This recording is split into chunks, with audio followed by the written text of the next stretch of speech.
The sun hadn't even crested the hills yet, but the city was already awake. Honking cars, distant sirens, the low hum of buses rolling down Alvarado Street. Near the edge of Echo Park Lake, tucked behind a cluster of overgrown oleander bushes, a thin blanket rustled.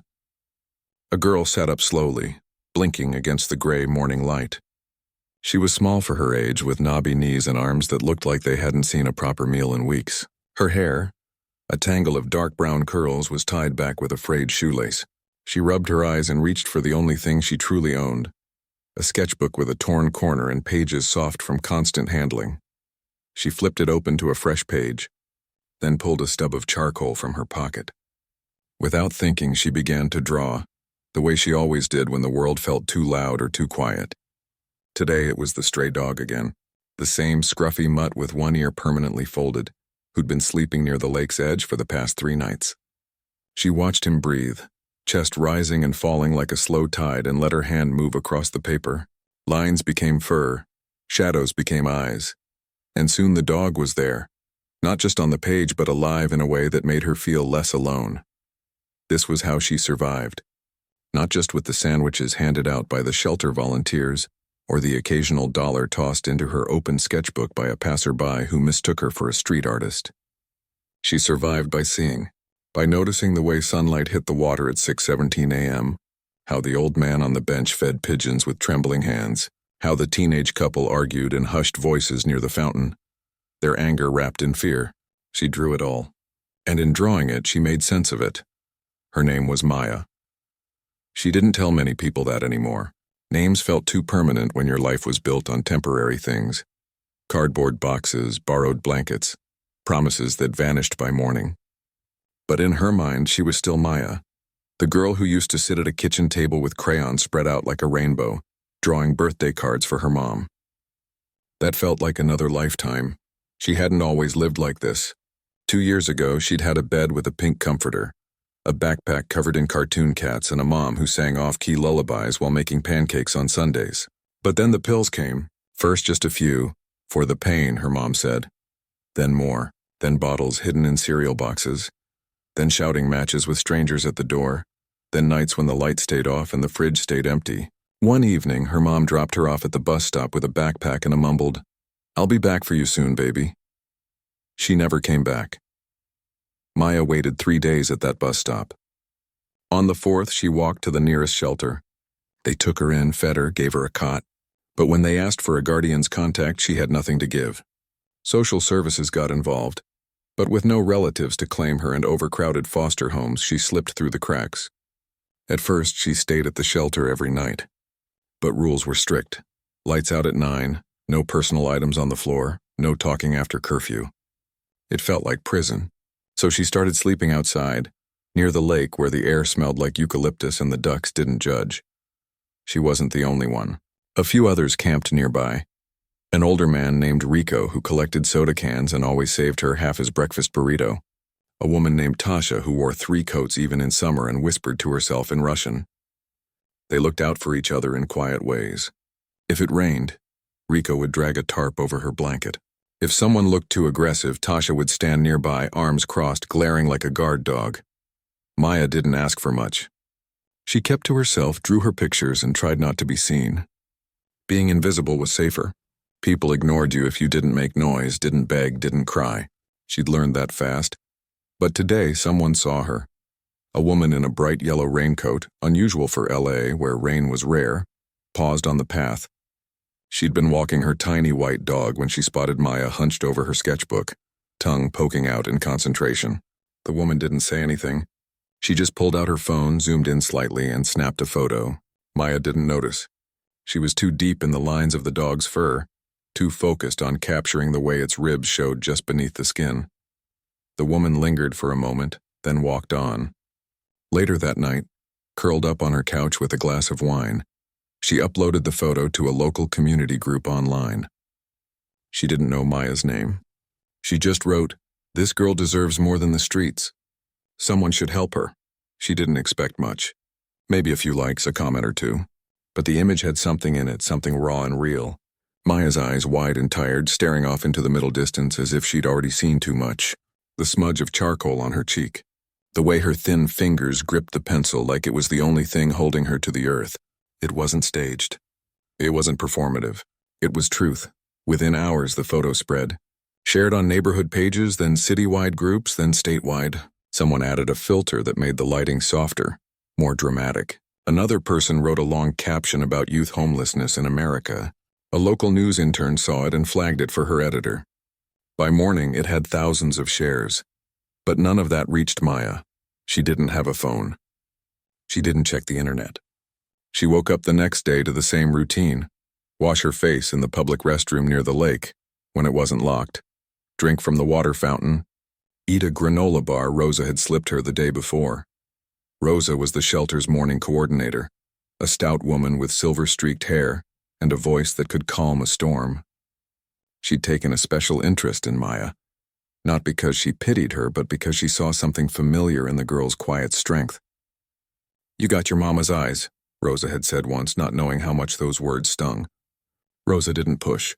She just made sure Maya got extra socks in the winter and always had a seat at the back table during lunch, where she could eat in peace. That morning, Rosa found Maya by the lake, drawing again. "You're gonna wear that pencil down to nothing," she said, handing her a fresh apple. Maya took it with a small nod.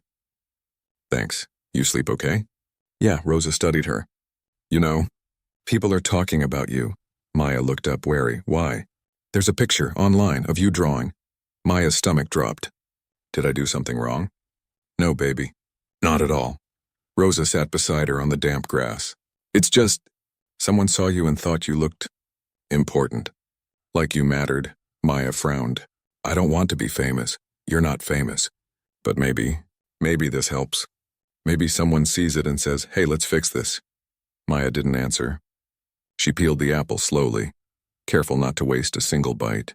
She didn't believe in miracles. She'd stopped believing in them the day her mom walked away. But part of her, a tiny, stubborn part, wondered, what if someone did care enough to look closer? Later that afternoon, as the sun dipped low and painted the lake gold, Maya packed up her things.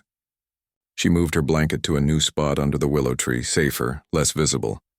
She opened her sketchbook to a fresh page. This time she didn't draw the dog or the lake or the old man on the bench. She drew a woman. A woman with kind eyes and paint-stained fingers, standing in a sunlit room full of canvases. She didn't know why she drew her. Maybe it was a memory. Maybe it was a wish.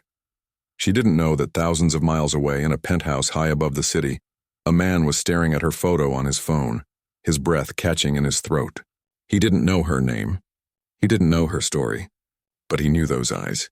And in that moment, everything he thought he understood about his past and his future began to unravel.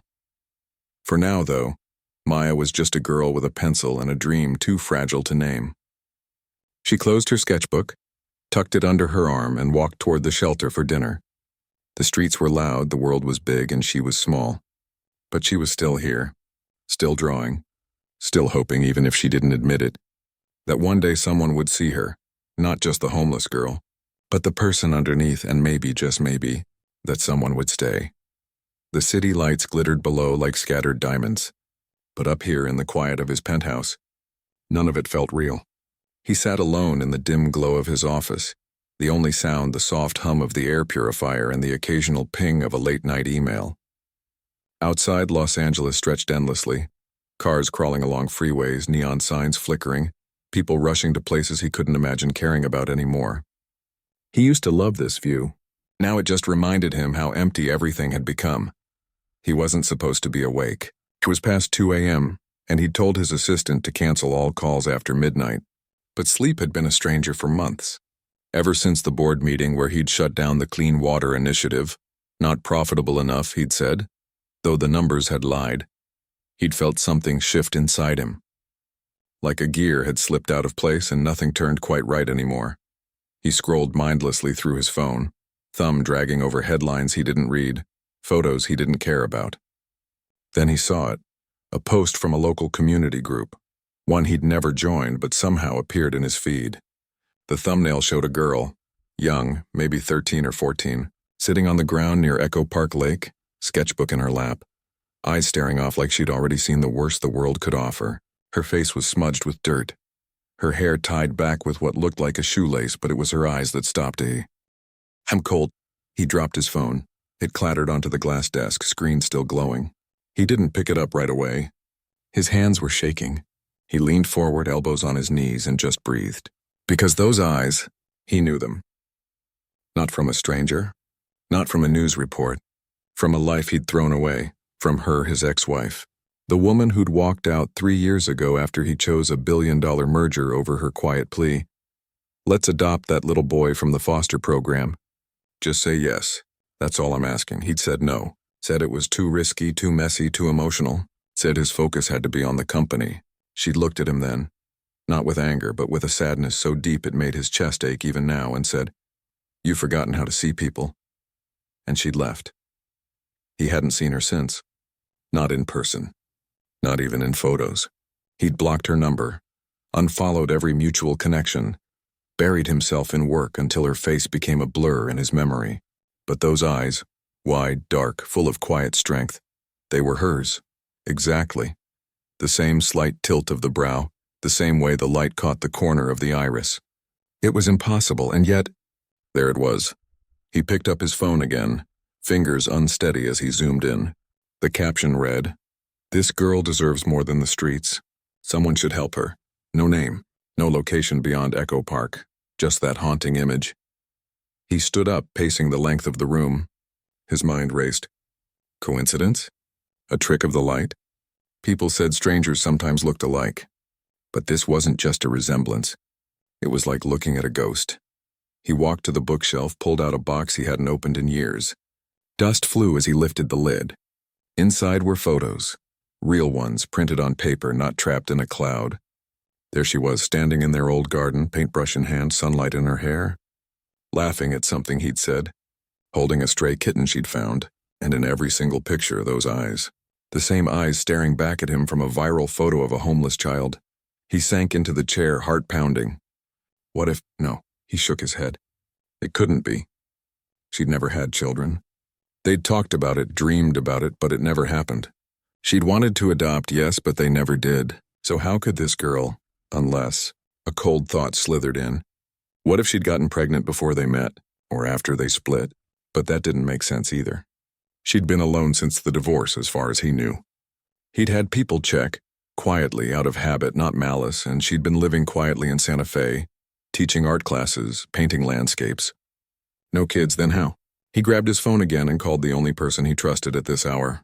"Sir?" came the groggy voice on the other end. His head of security, a former Marine who'd worked for him for over a decade. "I need you to find someone," he said, voice low but urgent.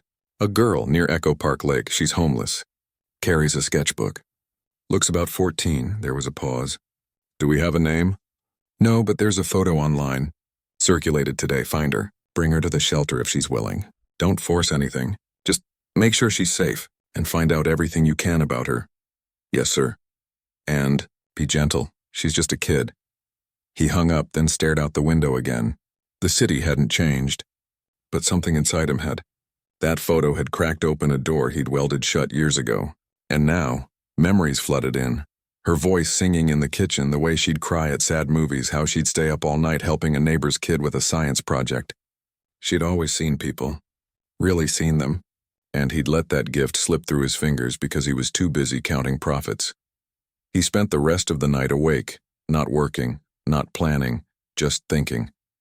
For the first time in years, he wasn't thinking about stock prices or quarterly reports. He was thinking about a girl with charcoal on her cheek and eyes that looked like home. By dawn, his security lead called back. "We found her," he said. "She's at the New Hope shelter near Echo Park. Goes by Maya. Doesn't talk much, but she's been there regularly. Volunteers know her.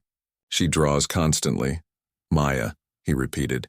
The name felt foreign, yet somehow right. "We ran a preliminary background check. Her mother's name was Lila Reyes. Worked odd jobs, cleaning, catering. Disappeared 2 years ago. No father listed. Girl's been on her own since, Lila Reyes." He didn't recognize the name. But then the security lead added something that made his blood run cold. "Interesting detail, sir. About 10 years ago, Lila Reyes was hired as a part-time cleaner at Elena's art studio downtown. For about 3 months, Elena, his ex-wife's name, hit him like a punch to the gut. He sat down hard. Are you sure? Cross-referenced city business records and old payroll files. It's her. He didn't speak for a long moment. The pieces were starting to fit, jagged and sharp. Elena had rented that studio for years, taught weekend classes, opened it to struggling artists. And this woman, Lila, had cleaned there. Maybe they'd talked. Maybe they'd become friends. Maybe something else happened. But why would Elena never mention a child? Unless she didn't know. The thought was terrifying. What if Lila had gotten pregnant from someone else and never told Elena? But then why the resemblance, unless he remembered something Elena once told him years ago, during one of their late-night talks. My sister gave up a baby for adoption when she was young. She never got over it. Sometimes I wonder if that's why I want to adopt so badly, to heal that old wound. He'd never met her sister. She'd passed away before they married. But what if... No, he was grasping at straws. But the eyes... Those eyes wouldn't let him go. He dressed quickly, black slacks, a plain gray sweater, no tie. No CEO armor today. Just a man. He drove himself, something he rarely did anymore, weaving through early morning traffic with his hands tight on the wheel. He didn't know what he'd say when he saw her. He didn't even know if he should, but he had to look. Had to know. The shelter was modest, a converted church with peeling paint and a small garden out front. He parked down the street and walked the rest of the way, heart hammering. Through the chain-link fence he saw her. She was sitting on a bench near the back, sketching. Same as in the photo, same blanket draped over her shoulders, same intense focus. He stopped 10 feet away, hidden by a row of potted plants, and then she looked up. Their eyes met. He froze. It wasn't just the eyes. It was the way she held her head, slightly tilted like Elena did when she was thinking. The curve of her jaw, even the way her fingers curled around the pencil. It was like watching a memory walk toward him. She didn't smile, didn't frown. Just watched him, wary but not afraid, like she'd seen men in expensive clothes before and they never brought good news. He took a slow step forward. "Hi," he said, voice softer than he intended. She didn't answer, just closed her sketchbook gently and stood up. "I'm not here to hurt you," he said. "I just saw your picture, online, and I needed to see if you were okay." She studied him, eyes narrowing slightly. "Why?" he hesitated. How could he explain? "Because you remind me of someone I used to love very much." She didn't flinch, just nodded like she'd heard stranger things. "Lots of people say that," she said quietly. "They see a sad kid and think they know me. I don't think I know you," he said. "But I'd like to." She looked past him toward the street. "You're not from around here." "No, you drive a fancy car." He glanced back at his black sedan. "It's just a car," she shrugged. "People with fancy cars don't usually come to places like this unless they want something." He couldn't argue with that. He did want something, answers, clarity, maybe even forgiveness from her, from Elena, from himself. "I want to help," he said. "Not because I feel sorry for you, but because you deserve better." She was quiet for a long moment. "Then everyone says that. Then they leave." "I won't," he said, and meant it more than he'd meant anything in years. She looked at him again, really looked, and for the first time he saw something flicker in her eyes. Not hope, not yet, but curiosity. A tiny crack in the wall she'd built. A woman in a floral apron stepped out of the shelter door. "Maya, lunch is ready." Maya nodded. "Gotta go." "Wait," he said. "Can I come back?" "Tomorrow?" She paused. "Oh, why?"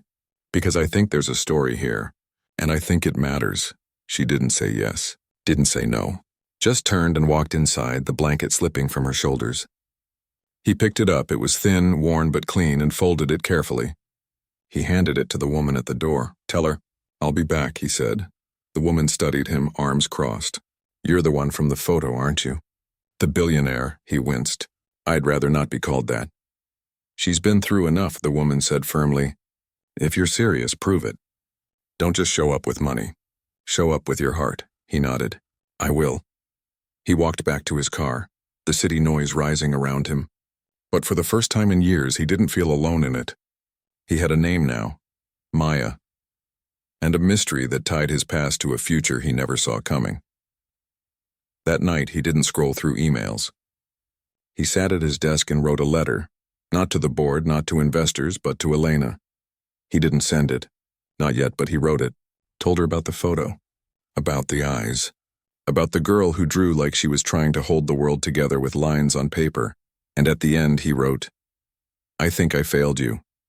But maybe I can still do right by her." He didn't know if it was true, but for the first time in a long time he wanted it to be. The days that followed were quiet but full of movement beneath the surface, like the low churn of water under ice. He came back the next morning just as he'd promised. Not in a suit, not with an entourage, just a man in a plain jacket carrying 2 paper bags from the bakery down the street. One held a cinnamon roll. The other, a fresh sketchbook and a set of drawing pencils. Maya was sitting on the same bench, but she didn't look up when he approached. She was drawing the shelter's garden, wildflowers pushing through cracked concrete, a sparrow perched on a rusted trellis. He sat a few feet away, not too close, and placed the bags on the bench between them. "I didn't know what you liked," he said, "but Rosa said you like cinnamon." Maya paused her drawing, looked at the bag, then at him. "You talked to Rosa? She watches out for you," he said. "So I asked her how to not mess this up." A tiny flicker, almost a smile, crossed Maya's face before vanishing. She reached for the cinnamon roll, unwrapped it slowly, and took a small bite. "It's good," she said after a while. They sat in silence for a few minutes, the only sound the scratch of charcoal on paper and distant traffic. He didn't push, didn't ask questions, just stayed, and that, more than anything, surprised her. Most people wanted something: attention, a story, a photo with a rescued kid for their social media. But this man just sat. Over the next week he returned every morning, sometimes with food, sometimes with art supplies, once with a thick wool blanket he'd bought after noticing how she shivered in the early chill. He never mentioned money, never talked about himself unless she asked. And slowly she began to ask, "Why do you keep coming?" she asked one gray morning, rain threatening but not falling. He thought about it. "Because I see someone who's trying really hard to stay kind even when the world hasn't been kind to her." She looked down at her hands. "I'm not special. You don't have to be special to matter," he said. "You just have to be you." That seemed to stick with her. The next day she showed him a new drawing, a portrait of Rosa, eyes crinkled in a laugh, hands full of laundry. "She's the only one who remembers my birthday," Maya said quietly. He didn't say anything, just nodded like that was the most important thing in the world. But beneath the quiet routine he was working. Quietly, carefully, through trusted channels he'd arranged for a DNA test. Not to prove ownership, not to claim her, but to understand. He'd explained it to Maya gently. "There's a woman I used to know. She had eyes like yours. I need to know if there's a connection. Not for me, for you. So you know your story." Maya had been silent for a long time. Then she'd held out her arm for the cheek swab without a word. Now, a week later, the results were in. He sat in his office again. But this time the city lights outside felt different, less distant, more alive. The report lay open on his desk. Simple words. Clear conclusion. Biological relationship confirmed. 99.9% probability that the child, Maya, is the biological daughter of Elena. He read it 3 times. Each time his throat tightened. It wasn't that Elena had given birth to Maya. No, the timeline didn't match. But the genetic markers pointed to a direct maternal line, and then the private investigator found the missing piece. Lila Reyes, Maya's mother, had once been close friends with Elena's younger sister, who died in a car accident 15 years ago. That sister had given birth to a daughter as a teenager and placed her for adoption. The adoption was closed, the record sealed, but Lila, heartbroken after her friend's death, had tracked down the baby years later. She'd taken her in, raised her as her own, told no one the truth, not even Elena. Maya wasn't Elena's daughter by birth, but she was her niece. Her blood, the child of the sister Elena had lost too soon, and Elena had never known. He leaned back in his chair, stunned. All this time, the woman he'd loved, the woman who'd begged to adopt, who'd ached for a child, had already had one in the world. Just not in her arms. He knew what he had to do. He didn't call first. He drove to Santa Fe. Not in a private jet, not with fanfare, but in a rental car, wearing jeans and a worn leather jacket. The desert stretched around him, Red rocks, wide sky, silence so deep it felt holy. He found her studio easily. It was small, tucked behind a row of adobe houses, with sunflowers growing wild in the front yard and paint-splattered tarps draped over the porch railings. She was outside, working on a large canvas propped against an easel. Her hair was shorter now, streaked with gray, but her hands moved the same way. Sure, gentle, full of intention. She hadn't seen him yet. He stood at the edge of the yard, heart pounding like a teenager's. Then she turned. Her brush stilled. Her eyes widened. For a long moment, neither spoke. "You look older," she finally said. Her voice was calm, but her knuckles were white around the brush handle. "So do you," he said, "but you still paint like an angel." She didn't smile. "Why are you here?" He took a step forward. "I found someone," she frowned. "Who?" "A girl, 14, lives on the streets of LA. She draws like you, talks like you, and she has your eyes." Elena went very still. "What are you saying?" He pulled a folded photo from his pocket, the one that had gone viral, and handed it to her. She took it slowly, looked down, and then her breath caught. She didn't cry right away. She just stared, fingers trembling. "That's impossible. She's your niece," he said gently. "Lila Reyes, her mother, was your sister's friend. She raised her after your sister passed. Kept it secret." Elena sank onto the garden bench, the photo clutched to her chest. Tears finally came, quiet and steady. "All this time, I thought I'd never have a child. I prayed for one. I dreamed of one. And she was out there, alone." "She's not alone anymore," he said. "Not if we can help it." Elena looked up at him, eyes searching his face. "Why are you doing this? You walked away from everything, me, the idea of family, the chance to be more than just a CEO. Why now?" "Because I saw her," he said simply, "and I saw you in her. And I realized I've been living in a house with no windows. I forgot how to see people." "But she reminded me." Elena was quiet for a long time. Then she stood, wiped her eyes with the back of her hand, and walked inside. He thought she was shutting him out. But a few minutes later, she came back with 2 mugs of tea and a suitcase. "I'm coming with you," she said. They drove back to LA together, not speaking much, but the silence between them wasn't cold anymore. It was full of things too big for words. When they arrived at the shelter, Maya was in the common room, helping Rosa sort donated clothes. She looked up when the door opened and froze. She recognized him. But the woman beside him, she didn't know her. Yet something in the woman's face made her stomach flip. Elena stepped forward slowly, hands open at her sides like she was approaching a wild bird. "Maya," she said softly. Maya nodded, wary. "My name is Elena," she said. I think we're family." Maya frowned. "How?" Elena took a deep breath. "Your mother, Lila, was a friend of my sister." "My sister? She was your birth mother. She died before you were born. Lila took you in and loved you as her own. But that makes you my niece." Maya stared at her. The words didn't make sense at first. Family. She hadn't had family in years. "Why didn't you come looking for me?" "I didn't know," Elena said, voice breaking. "I swear I didn't know you existed. If I had, I would have found you the day you were born." Maya looked at the man, the billionaire who'd been coming every morning. "You knew?" "I found out recently," he said. "And I knew you deserved to hear the truth from her." Maya turned back to Elena, studied her face, the same eyes, the same gentle curve of the mouth, the way her hands moved when she talked. It was like looking into a mirror of someone she'd never met but always dreamed of. "Do you draw?" Maya asked suddenly. Elena smiled through tears. "Every day." Maya opened her sketchbook and flipped to a page near the back. It was a drawing of a woman standing in a sunlit room, surrounded by paintings, hands stained with color. "I drew you," she said quietly. "Before I even knew you." Elena's breath hitched. She reached out slowly and touched the edge of the page. "You saw me," she whispered. "Even when I wasn't there." That night they didn't rush anything.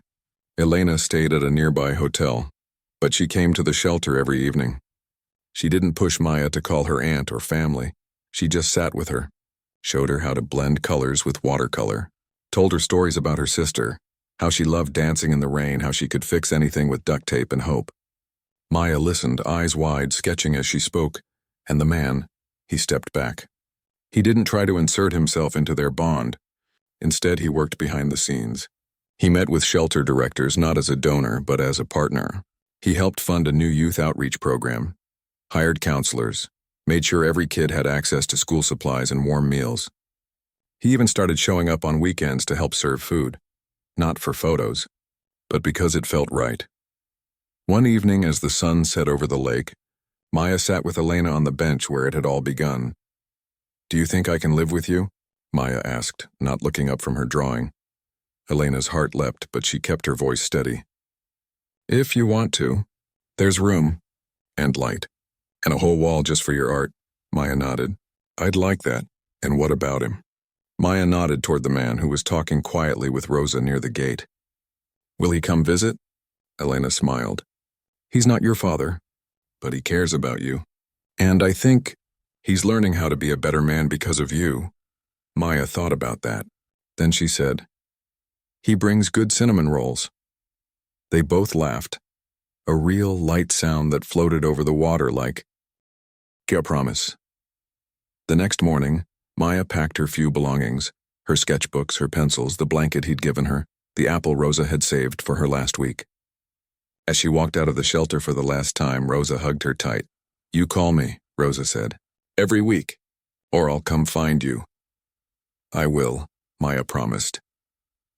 Elena took her hand, not to lead her but to walk beside her, and the man, he stood back watching. Not as a savior, not as a CEO, just as someone who'd finally remembered what mattered. He didn't know what came next. But for the first time in years, he wasn't afraid of the unknown. Because now there was a girl with charcoal-smudged cheeks and eyes full of tomorrow. And she was part of a story that was just beginning. The drive to Santa. Fee felt longer than it should have, maybe because everything had changed, and time itself seemed to move differently now. Maya sat in the back seat of the rental car, her sketchbook open on her lap, but she wasn't drawing. She was watching the desert roll by, red cliffs, scrub brush, wide open sky, and trying to quiet the storm inside her. She'd spent so long believing she was alone in the world that the idea of belonging somewhere, to someone, felt almost dangerous, like if she let herself believe it, it would vanish. Elena drove, one hand on the wheel, the other occasionally reaching back to squeeze Maya's knee, as if to say, "I'm still here. This is real." The man, she still didn't know what to call him, sat in the passenger seat quiet, giving them space. He hadn't pushed to come along, but when Elena asked if he'd like to see where Maya would be living, he'd simply nodded and packed a small bag. They stopped once for gas and snacks. At the convenience store, Maya lingered by the candy aisle, staring at a row of fruit chews she used to love as a kid. She didn't reach for them. She'd learned long ago not to want things she couldn't have. But before she could walk away, Elena appeared beside her, placed 2 bags in the cart and said, "We're getting these. And gummy worms. And that weird sour powder candy you like. I remember you mentioned it last week." Maya blinked. "You remembered?" "Of course I did," Elena said, like it was the most natural thing in the world. That small moment, a bag of candy, a remembered preference, felt bigger than any grand gesture. It was proof that someone was paying attention. Really paying attention. By the time they reached Santa Fe, the sun was low, painting the adobe houses in gold and rose. Elena's home was modest. A single-story house with a wraparound porch, sunflowers spilling over the garden beds, and wind chimes that sang softly in the breeze. Inside, it smelled like cedar, paint, and something warm. Maybe cinnamon again. "This is yours too now," Elena said, opening the door to a small room off the kitchen. It had a bed with a patchwork quilt, a desk by the window, and empty shelves waiting to be filled. "I didn't want to assume what you'd like, so I left it blank. You can make it yours." Maya stepped inside slowly, ran her fingers over the quilt, looked out the window at the desert stretching into the distance. For the first time in years, she had a room with a door that closed, a place that was just for her. That night, they ate dinner on the porch, homemade tortilla soup, warm bread, and yes, the fruit chews. They didn't talk much, just sat in the quiet, listening to the crickets and the distant howl of a coyote. But it wasn't an empty quiet. It was the kind of silence that feels full, like it's holding space for something new to grow. Over the next few weeks, life settled into a rhythm. Maya started school, something she hadn't done regularly in over a year. At first she kept to herself, sitting in the back, eyes down. But Elena had talked to the teachers ahead of time, not to make excuses but to ask for patience. And slowly Maya began to open up. She joined the art club, made a friend, a quiet girl who loved comics and always shared her snacks. She even raised her hand in history class once, surprising herself more than anyone. Elena didn't hover. She gave Maya space to breathe, to stumble, to find her footing. But she was always there. Making breakfast, leaving encouraging notes on the fridge, showing up at school plays even when Maya only had one line. And every evening they'd sit together and draw, sometimes side by side, sometimes just talking while their hands moved across paper. The man came to visit every other weekend. He never stayed long, just long enough to have dinner, ask Maya about her week, and leave a small gift. A new set of colored pencils, a book about famous street artists, once a framed print of a Van Gogh sketch. He never tried to be a father. He didn't pretend to be family, but he showed up, consistently, quietly, and that meant something. One Saturday he arrived with a different kind of gift. "I've been thinking," he said over coffee on the porch. "The shelter in LA. It's doing good work, but it's stretched thin. I talked to the director. They need more than donations. They need stability." Elena looked at him. "What are you planning?" "I'm setting up a foundation," he said. "Not in my name. In yours if you'll let me. It'll fund youth housing, counseling, art programs, things that help kids like Maya not just survive but thrive." Maya looked up from her sketchbook. "You're doing that because of me?" "Because of you," he said. "But also because it's the right thing to do. I spent years building something that only served shareholders. Now I want to build something that serves people." Elena studied him for a long moment. Then she nodded. "Call it the Scene Project because every kid deserves to be seen." He smiled. "Perfect." But the real turning point came a month later on a cool October morning. Maya had been having nightmares, flashes of the bus stop, her mother's voice fading into the distance, the cold nights by the lake. She'd wake up shaking, heart racing, feeling like she was back on the streets. One night, after a particularly bad dream, she couldn't go back to sleep. She got up, walked to the kitchen, and found Elena already there making tea. "I can't stop thinking she'll come back," Maya said quietly, wrapping her arms around herself. "And I don't know if I want her to or not." Elena poured her a mug and sat beside her. "You don't have to have the answer right now. It's okay to feel both things, anger and love, fear and hope. You don't have to choose. But what if I'm not enough?" Maya whispered. "What if I mess this up?" Elena turned to her, eyes soft. "You could never be not enough. You've survived things most adults couldn't handle. You've kept your heart open. That's not just enough, that's extraordinary." Maya cried then, really cried for the first time since she'd left LA. Not quiet tears, but deep shuddering sobs that came from a place she'd locked away long ago. Elena held her, didn't say a word, just let her feel it all.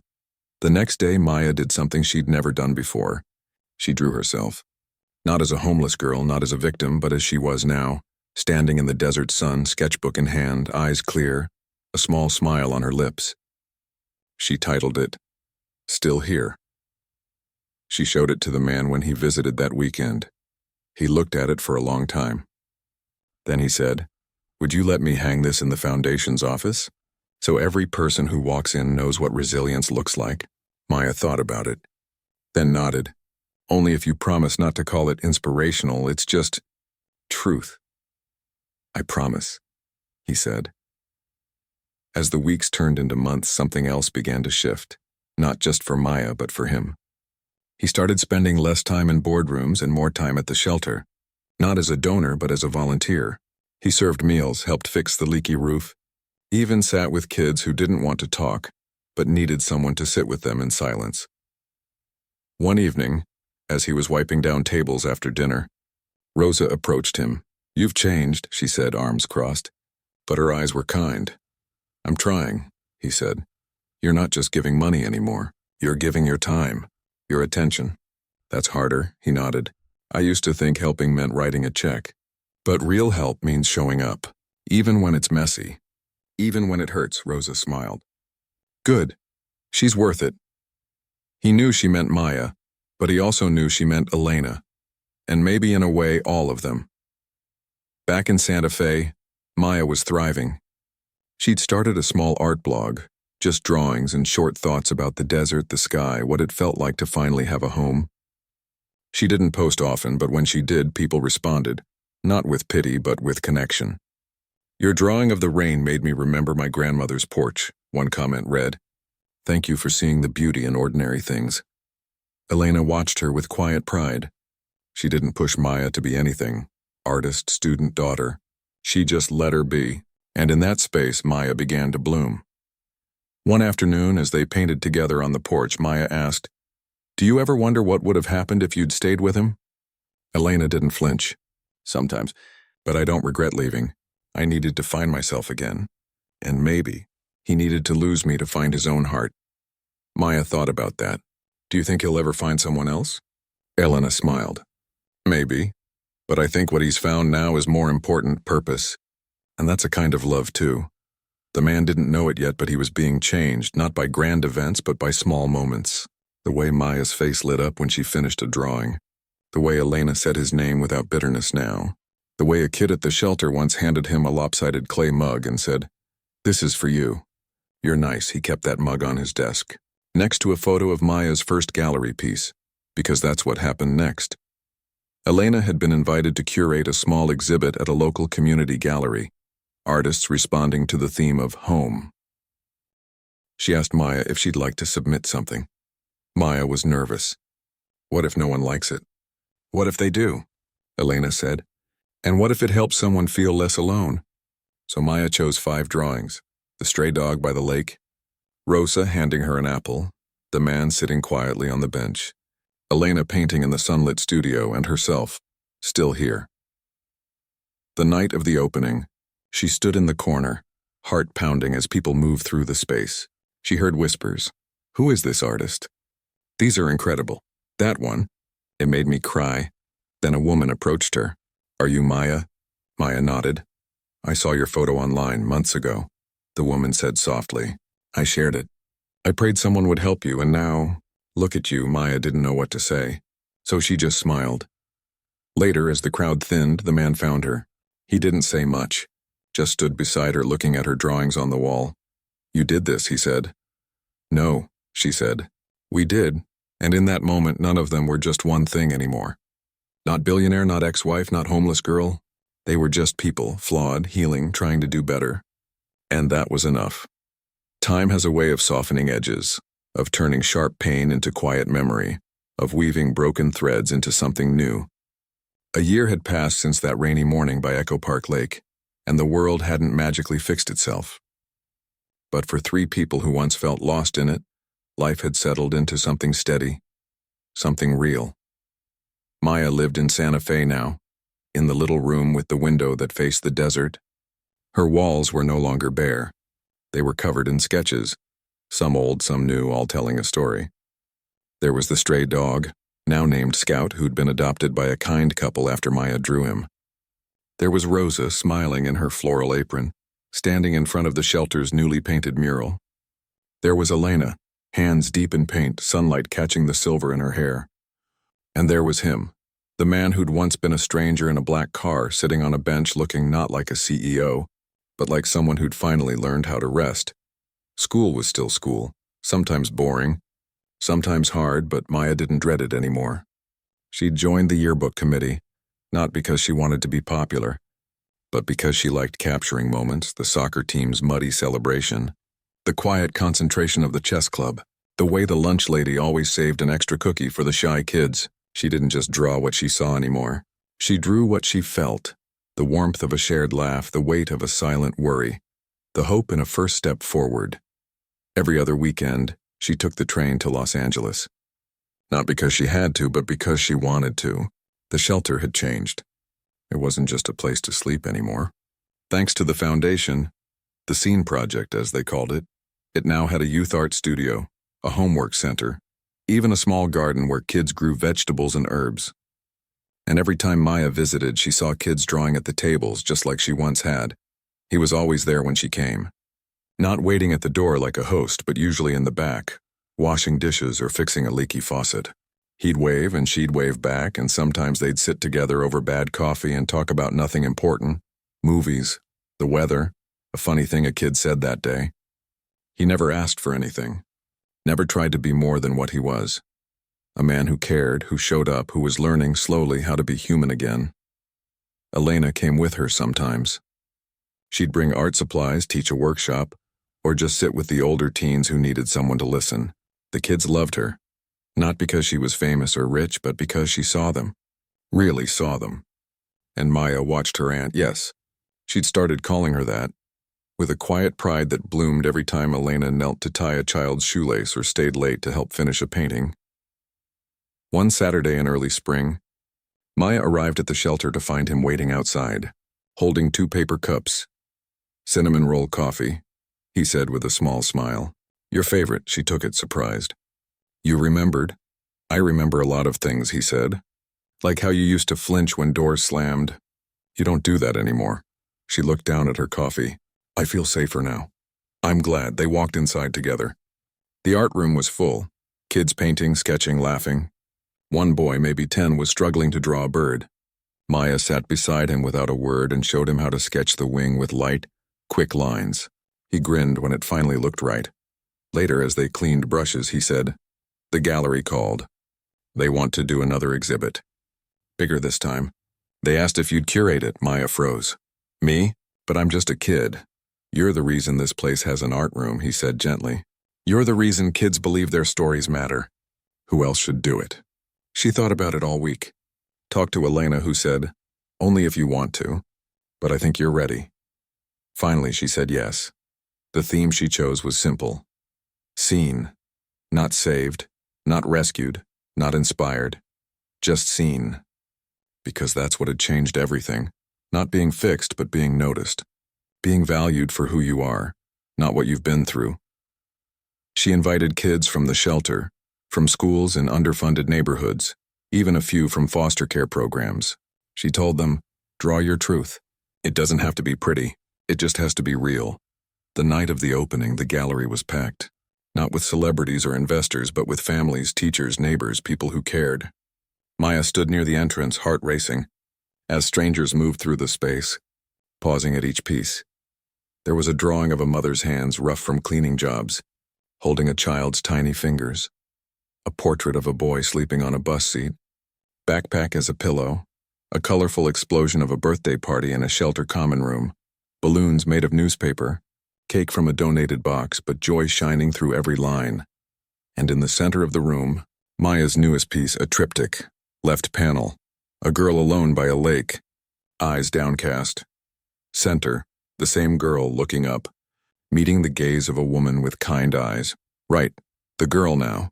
Standing tall, sketchbook in hand, surrounded by light. Beneath it, a small plaque read, "I was invisible. Then I was seen. Now I see others." Elena stood beside her, tears in her eyes, but smiling. "You did it," she whispered. "No," Maya said. "We did." He arrived late, as usual, slipping in quietly through the back. He didn't go straight to Maya's piece. He walked the whole exhibit, stopping at every drawing, reading every note. When he finally reached the triptych, he stood for a long time. Then he turned and found Maya in the crowd. He didn't say anything, just nodded, and in that nod was everything: apology, pride, gratitude, hope. After the crowd thinned, the 3 of them sat on the gallery steps, sharing a bag of those sour powder candies Maya loved. "You know," he said after a while, "I used to think success was about building something that lasted forever. A company, a legacy, a name in history books. And now?" Elena asked. "Now I think success is this," he said, gesturing to Maya. "A kid who draws her truth. A woman who teaches others to see beauty. A shelter that feels like home. That's what lasts." Maya leaned her head on Elena's shoulder. "I still have bad days," she admitted softly. "Days when I feel like I don't belong or I'm pretending to be someone I'm not." "That's okay," Elena said. "You don't have to be perfect. You just have to keep showing up." "And you do," he added. "Every day." Life didn't stop being complicated. Maya still missed her mother sometimes. Not the woman who left, but the one from her early memories. The one who sang off-key and made pancakes on Sundays. She wrote her a letter once, but never sent it. She wasn't sure if she ever would. But she'd made peace with the not knowing. Elena started teaching art classes at a community center in Santa Fe. open to anyone who wanted to come, no fees, no judgment. Maya helped on weekends guiding younger kids through their first sketches. She liked the way their faces lit up when they realized they could make something beautiful with just a pencil and a piece of paper. And him, he still ran his company, but differently now. He'd stepped down as CEO, taken a role focused on ethical innovation and community investment. The board grumbled at first, but the numbers didn't lie. Employee morale was up, customer trust was rising, and the foundation's work was bringing unexpected goodwill. He'd learned that doing good and doing well weren't opposites. They could be the same thing. One evening, as the sun set over the desert, Maya sat on the porch with her sketchbook. Elena was inside cooking dinner. He was visiting for the weekend, sitting in the rocking chair, reading a book.